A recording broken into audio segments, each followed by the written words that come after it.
Assalamualaikum warahmatullahi wabarakatuh. Kembali bertemu dengan Ardimas Channel di sini. Mudah-mudahan pemirsa dan sahabat semua yang menonton video ini, saya doakan selalu dalam keadaan sehat walafiat. Pada sore ini, kebetulan kita sedang berada di Cafe Adiba, di mana kita bertemu dengan tokoh masyarakat Simelu, yaitu Bapak Morris, juga didampingi oleh Gerakan Sosial Ekonomi Simelu, bersama juga YouTuber Simelu yang juga turut hadir di Cafe Adiba ini. Kita akan mendengarkan perbincangan seputar perkembangan perjalanan Kabupaten Simelu ini sampai menjadi kabupaten. Bagaimana dan seperti apa? Ayo tonton video ini sampai selesai. Jangan lupa like dan subscribe. Assalamualaikum warahmatullahi wabarakatuh. Waalaikumsalam. Alhamdulillah, segala puji bagi Allah, Tuhan semesta alam. Teman-teman FB Pro Indra Surya, baik di dalam maupun di luar negeri, pada sore hari ini di Cafe Adiba Teluk Sinabang, kami mengadakan sebuah momen telso dengan tokoh kita, senior kita, yaitu Bapak Muhammad Rizwan R, atau yang lebih dikenal dengan Bapak Morris. Nah, sebelum kita lanjutkan membahas tema berikut, kita akan menyampaikan sekilas tentang latar belakang beliau, bahwa Bapak Muhammad Rizwan ini sudah lama berkecimpung ya, di dalam birokrasi pemerintahan Kabupaten Simelu. Beliau pernah menjabat beberapa kali sebagai camat, kemudian juga pernah menjabat beberapa kali kepala dinas, dan terakhir jabatan beliau sebagai Sekda Kabupaten Simelu. Nah, setelah pensiun, beliau juga banyak kegiatan-kegiatan sosial, kegiatan budaya dalam menggali potensi-potensi Kabupaten Simelu. Beliau sangat aktif ya di seniman puisi atau olah vokal dan kegiatan olahraga lainnya. Nah, pada kesempatan sore ini kita akan meminta pandangan beliau, pikiran-pikiran beliau tentang sejarah ringkas proses perjalanan otonomi Kabupaten Simelu dan bagaimana visi beliau ke depan, memberikan saran-saran, masukan kepada pemerintah daerah Kabupaten Simelu sehingga bisa sebagai pengayaan ya buat pemerintahan baru untuk mengambil langkah-langkah, mengambil kebijakan agar perjalanan Kabupaten Simelu ini semakin cepat lompatannya, ya, semakin menggeliatnya. Baik, kita mulai saja. Assalamualaikum Bapak Morris. Waalaikumsalam warahmatullahi wabarakatuh. Alhamdulillah, gimana keadaannya Pak? Alhamdulillah sehat walafiat. Sehat walafiat, alhamdulillah.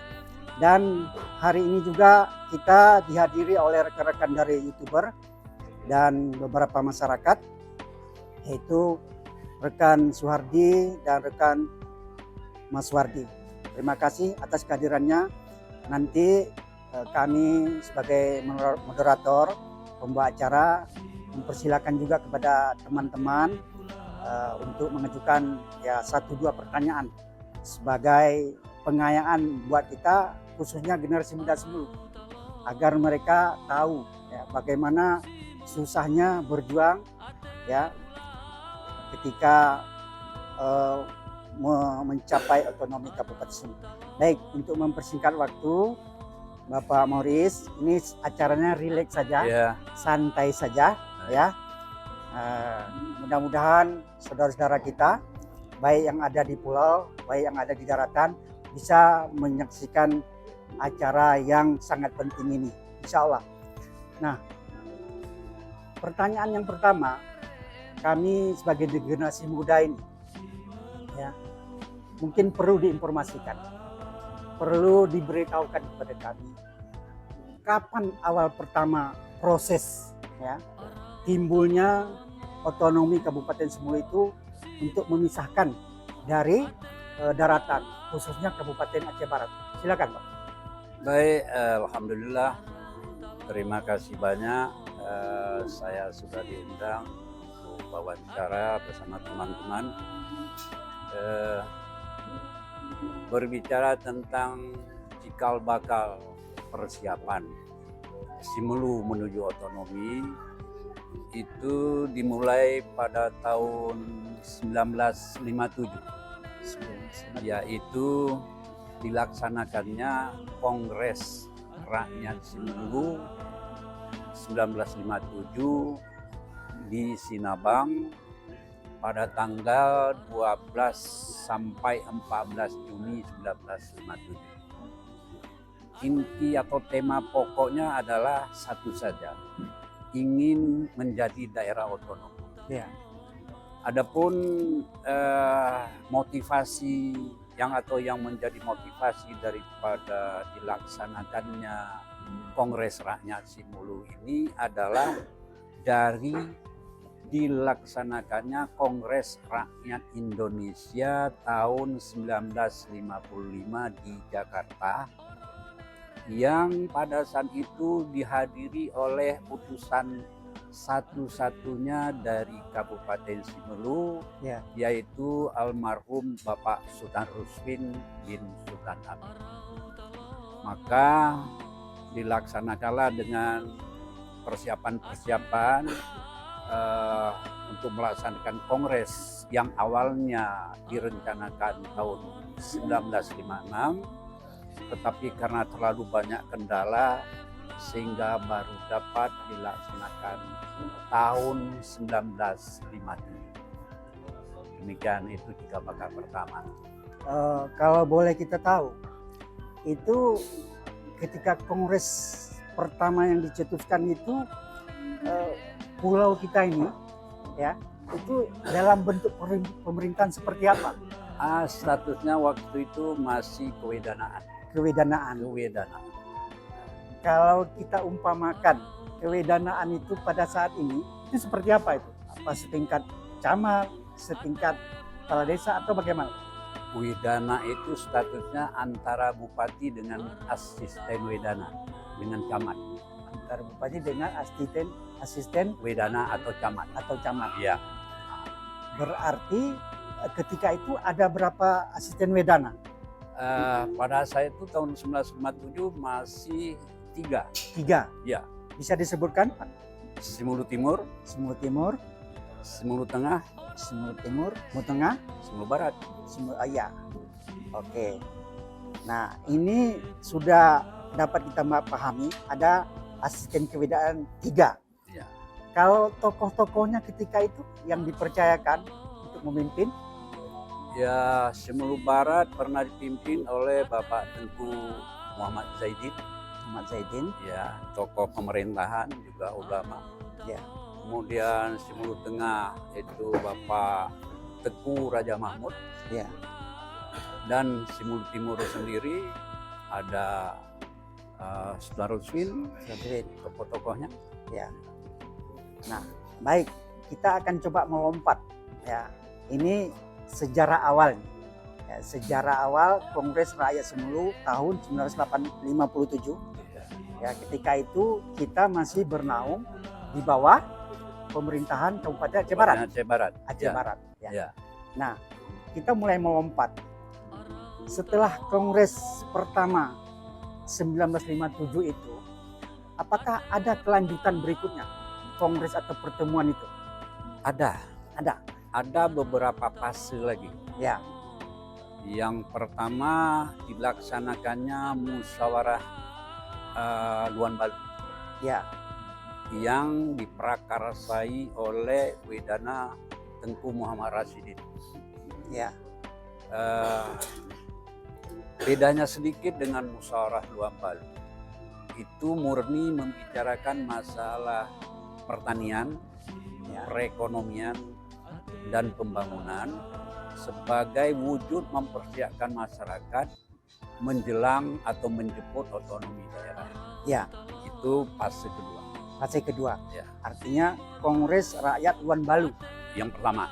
Enggak, bukan kongres rakyat, musyawarah Oh. Luan Balu. Oh, Musyawarah Luan Balu Musyawarah Luan Balu tahun 1963. 63. Ya. Oke.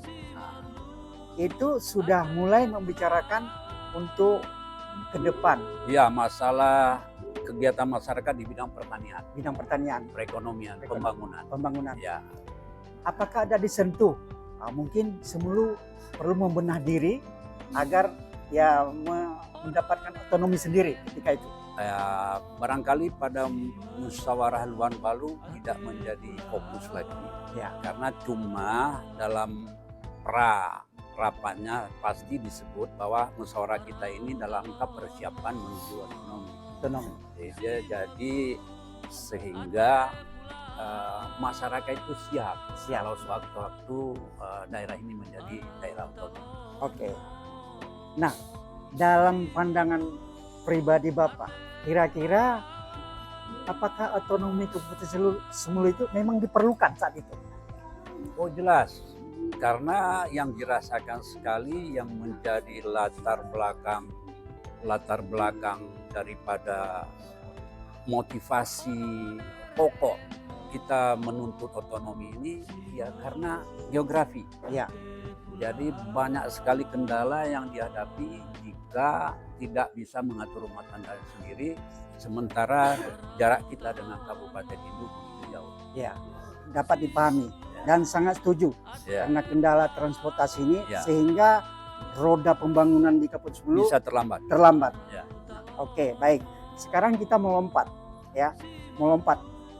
Kapan persisnya ya otonomi Kabupaten Semulu itu disahkan oleh pemerintahan pusat, oleh pemerintah dalam negeri, bersamaan dengan Kabupaten Birun, kalau kami tidak silap. Nah, mungkin Bapak perlu juga menyampaikan persisnya kapan tepatnya itu. Baik. Jadi sebelum saya masuk ke masalah otonominya ini, mungkin masih ada 2 tahap lagi perjalanan politik kita untuk mencapai otonomi ini. Otonominya. Setelah musyawarah Luan Balu, ada lagi musyawarah rakyat Simelu tahun 1980 di Sinabang. Iya. Nah, ketuanya waktu itu almarhum Haji Murtala. Ya, seorang kelahiran Sinabang yang juga beliau itu dulu adalah pengusaha Aceh, tokoh muda Aceh. Betul. Nah, beliau, saya potong. Beliau putra asli Semulu. Beliau lahir di Simelu.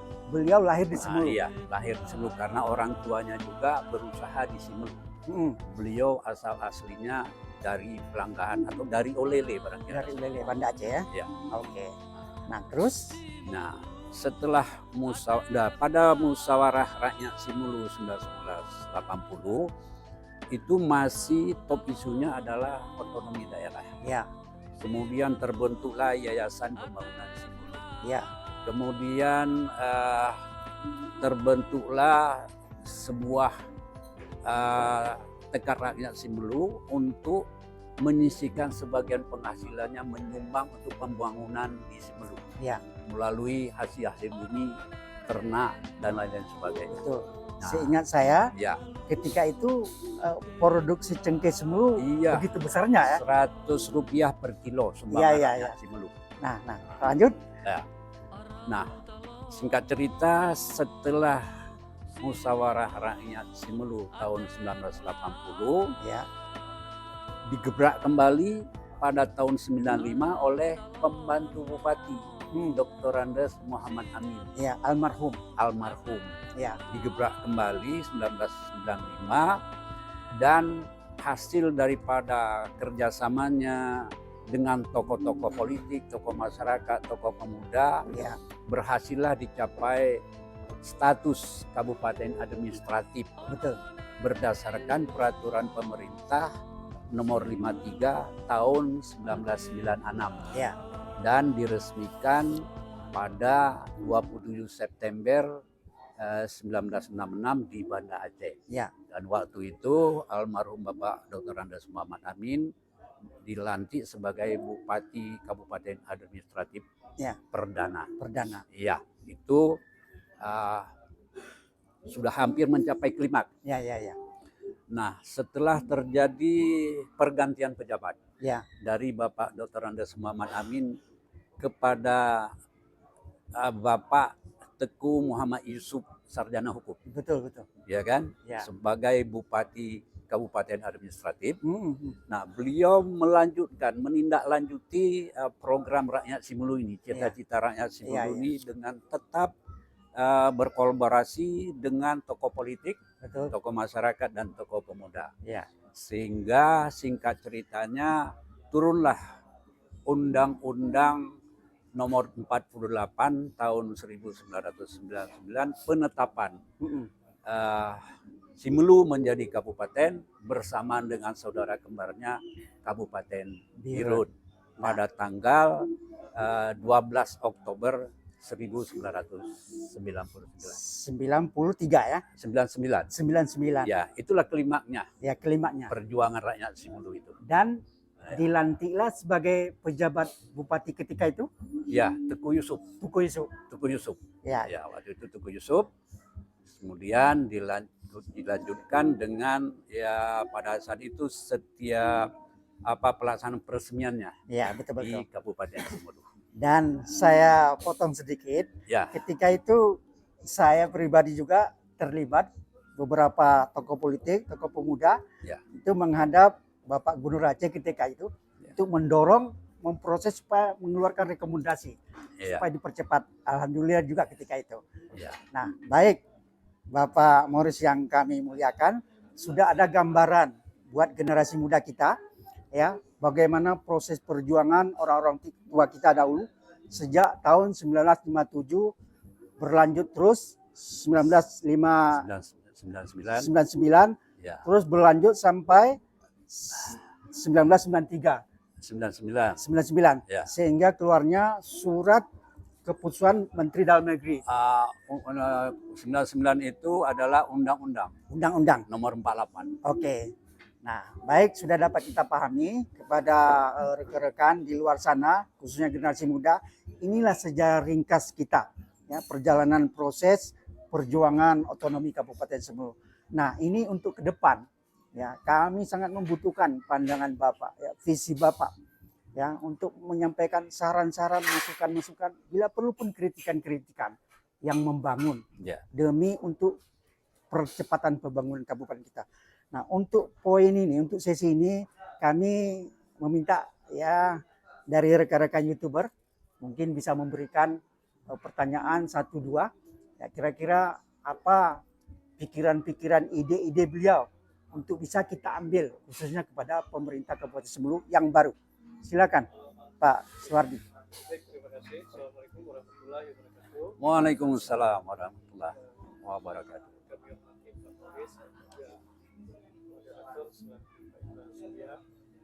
Terkait dengan kegiatan kita pada sore bahagia ini, yang kita berikan tema adalah semacam sejarah atau kilas balik perjalanan Kabupaten Simelu hingga menjadi otonomi khusus. Nah, yang menjadi pertanyaan kami adalah selaku generasi, kalau kita perkirakan usia daripada kepulauan Kabupaten Simelu ini cukup tua, sudah beranjak ke dewasa. Kalau kita bandingkan dengan kembarannya Kabupaten Birun, mungkin mereka jauh lebih berkembang. Dan kepulauan kita pada saat ini di Kabupaten Simelu masih sangat tertinggal. Kira-kira Bapak Boris selaku tokoh masyarakat, selaku tokoh sejarah, dan juga bisa dikatakan selaku tokoh penggerak yang juga berperan sehingga dapat berdirilah kabupaten ini menjadi kabupaten otonomi. Apa kira-kira yang menjadi kendala warga masyarakat kita di Kepulauan Kabupaten Simelu ini menyangkut dengan yang pertama perkembangan infrastruktur, yang kedua terkait dengan ekonomi masyarakat. Ekonomi masyarakat yang saat ini terjadi pengamatan kami masih belum berkembang. Bisa kita buktikan di bulan Ramadan 2025 ini, tahun ini, gaji para pegawai dan juga kontrak kabupaten daerah belum terbayarkan, sehingga di pasar itu nampak sepi. Itulah dampak.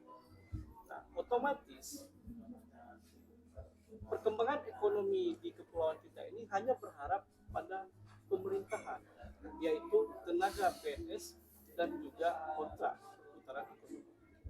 Nah, kalau kita lihat dari sisi lain, masyarakat luas itu belum nampak apa perkembangan ekonomi yang mereka pada saat ini.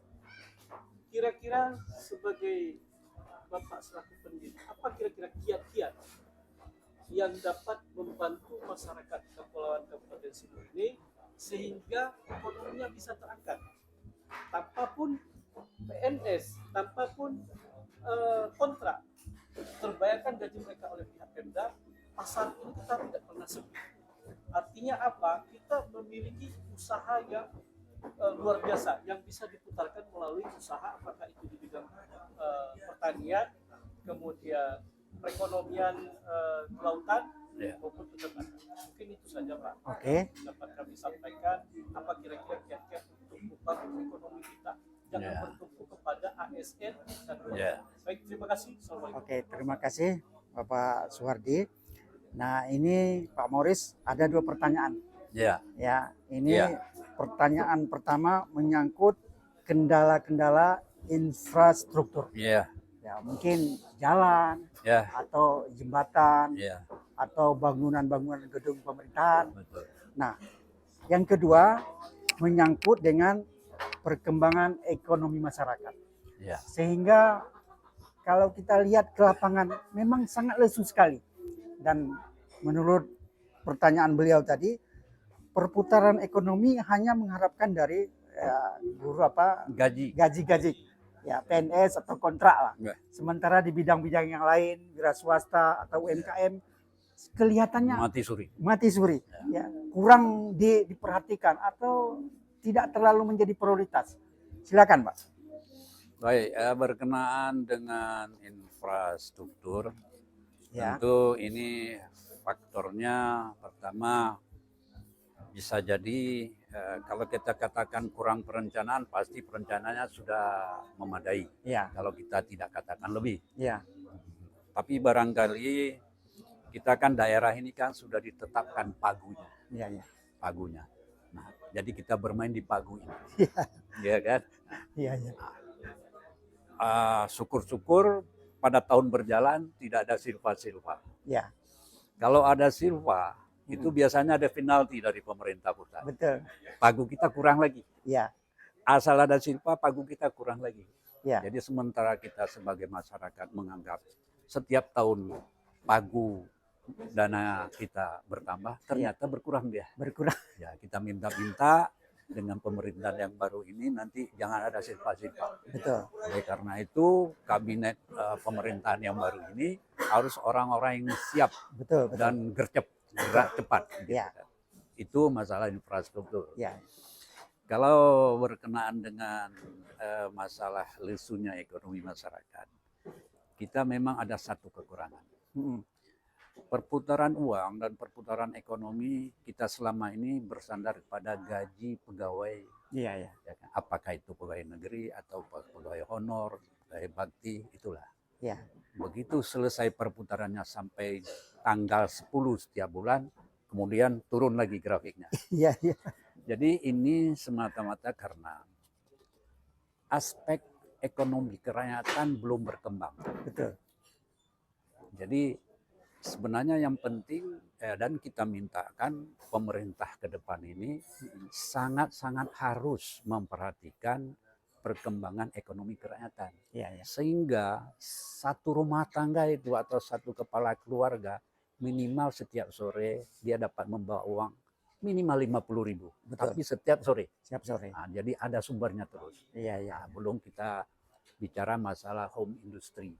Ya. Jadi ini juga kita mengharapkan kepada pemerintah ke depan ini agar memberikan skala prioritas kepada perkembangan ekonomi kerakyatan. Ya. Nah, ini kabinet daripada pemerintahan di Kabupaten Simulu harus cepat tanggap, Ya. harus luas visinya, Betul. sehingga dia bisa memberikan ide kepada bupati, Iya, ini iya. Pak kita laksanakan ini kan. Tapi kalau misalnya kabinetnya, dinasnya vakum, Iya. tidak punya visi, tidak punya konsep, nah ini harapan bupati nanti jadi marah-marah terus tiap hari. Iya, iya, Ya kan? Setuju, setuju. Itu mengenai ekonomi kerakyatan. Iya, Yang iya. bisa saya jawab. Oke. Nah, kira-kira ini saya lanjut nanti. Ya, Ya. baik. Kira-kira yang paling prioritas sebagai potensi Kabupaten Simulu ini. Ya. Ya. Sesuai dengan pengalaman masa lalu dan Ya. visi kita ke depan. Ya. Kira-kira di sektor apa yang paling prioritas yang menjadi andalan Kabupaten Simulu ini? Nah, sekurang-kurangnya ada 2-3 lah bisa disebutkan. Ya, yang pertama karena secara historis, Ya. pulau kita ini dulu namanya Pulau U. Ya. Jadi pemerintah juga harus memberi prioritas kepada pengembangan tanaman kelapa. Betul. Sehingga dari sumber kelapa ini, dari kelapa ini ada 200 turunannya yang bisa diolah menjadi home industry, Iya, sehingga menjadikan ekonomi kerakyatan itu dinamis, betul. bergerak. Tanaman kelapa, Artinya di sektor perkebunan ya. perkebunan. Ya, Kemudian cengkeh. cengkeh. Kita harus populerkan kembali masalah cengkeh Betul. dan tanaman-tanaman perkebunan lainnya. Iya, iya. Nah, last but not least, pertanian dalam arti tanaman padi Ya. harus digenjot habis. Betul, betul. Harus digenjot habis sehingga kita bisa menghasilkan produksi padi yang maksimal, Betul. dan nanti kita mengharapkan pemerintah Kabupaten Simulu meminta kesediaan Dolok Aceh Ya, agar status Dolok di Simulu ini ditingkatkan betul. dan bisa menampung padi rakyat. Ya. Bisa menampung padi rakyat sehingga nantinya kalaupun ada beras Ya. untuk bantuan keluarga harapan Ya, atau dulu Raskin, Raskin. berasnya dari petani Simulu sendiri Ya. yang diolah di Dolok Kabupaten Simulu Iya, iya. sehingga dikembalikan ke masyarakat kembali. Ya. Dan kemudian selama ini ada persoalan ekonomi kita. Seorang petani, ini pengalaman saya, Iya, iya. seorang petani untuk memenuhi sewa toga anaknya yang akan diwisuda di Banda Aceh Iya. harus menjual kebun sawit 2,5 juta sudah berbuah pasir. Ya. Hanya perlu 1 juta.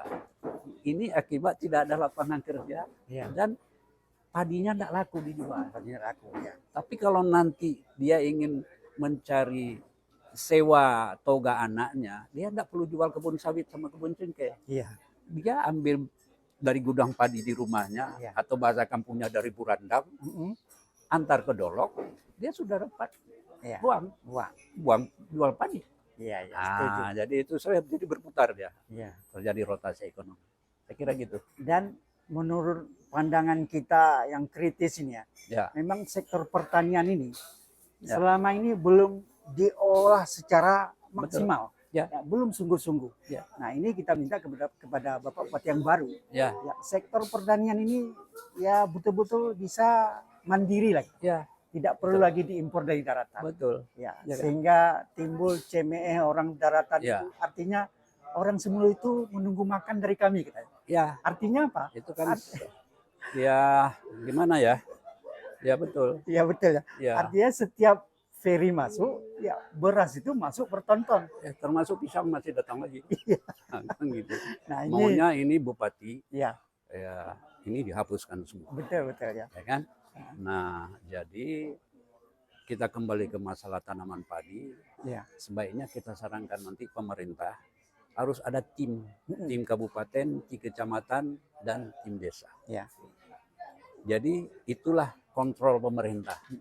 Tim untuk penanganan budidaya padi. Padi betul ya. Nah, gitu. Oke. Nah, ini sudah tersentuh perkebunan pertanian atau khususnya padi.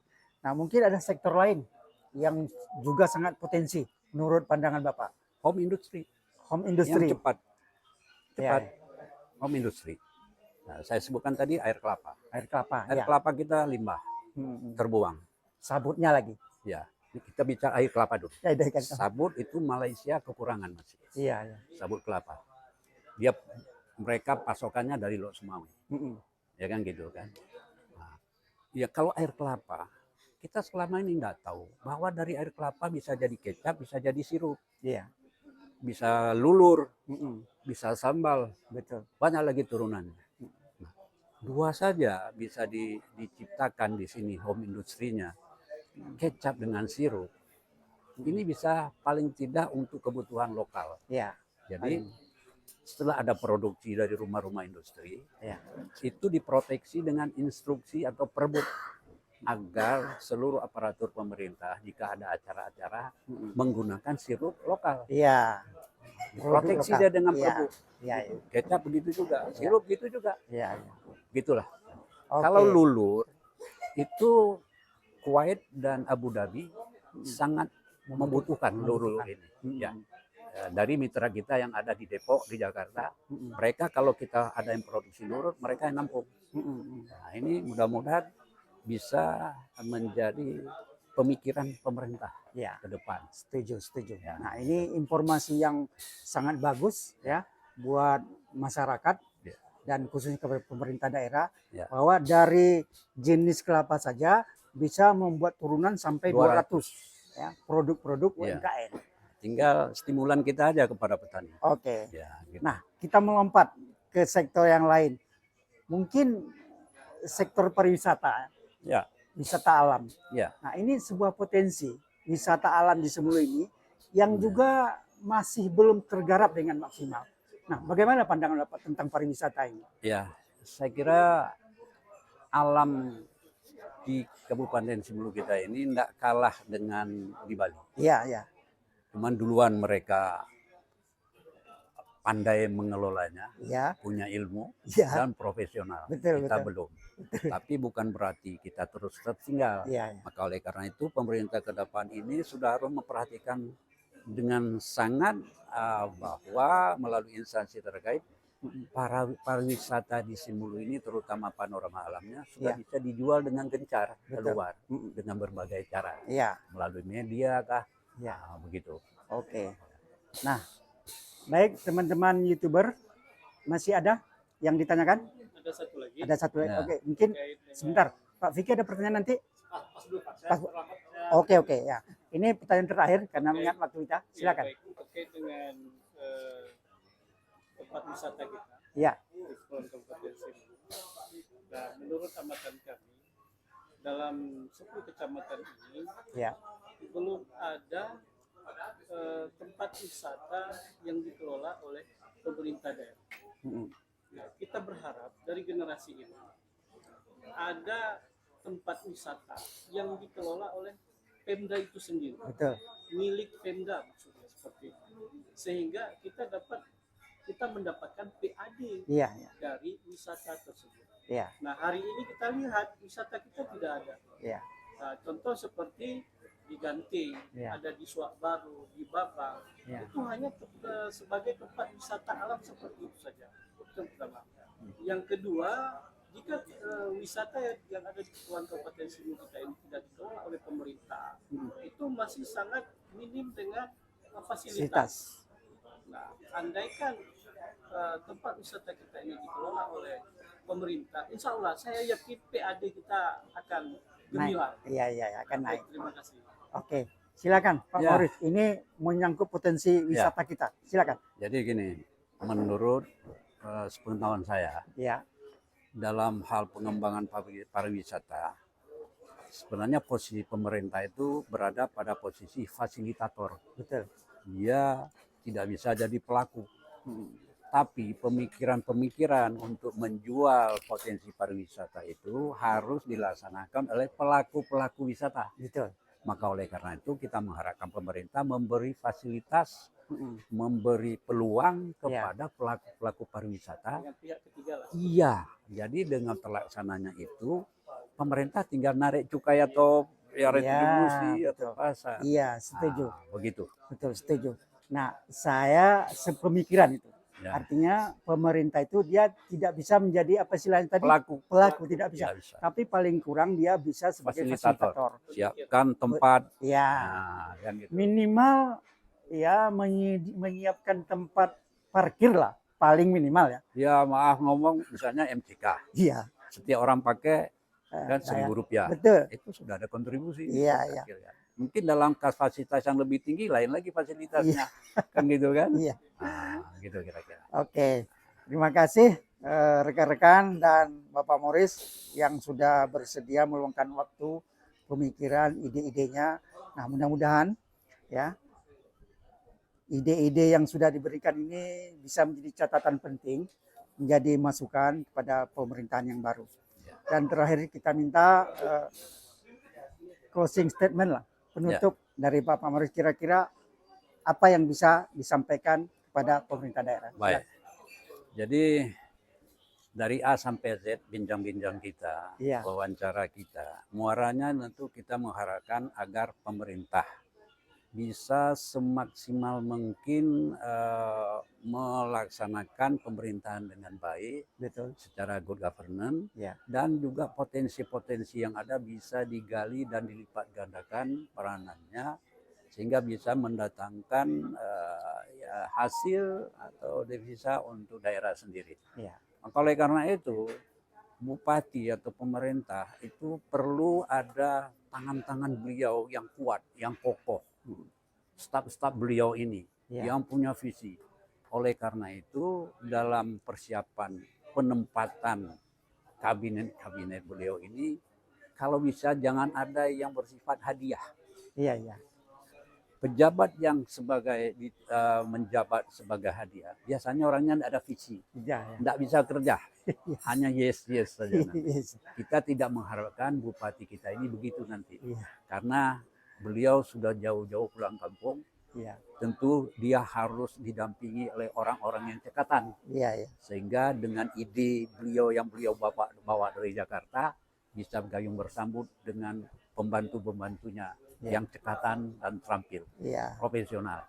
Itu yang kita harapkan, dan kita meminta bukan beliau saja, staf-staf beliau punya, kalau saya menyarankan,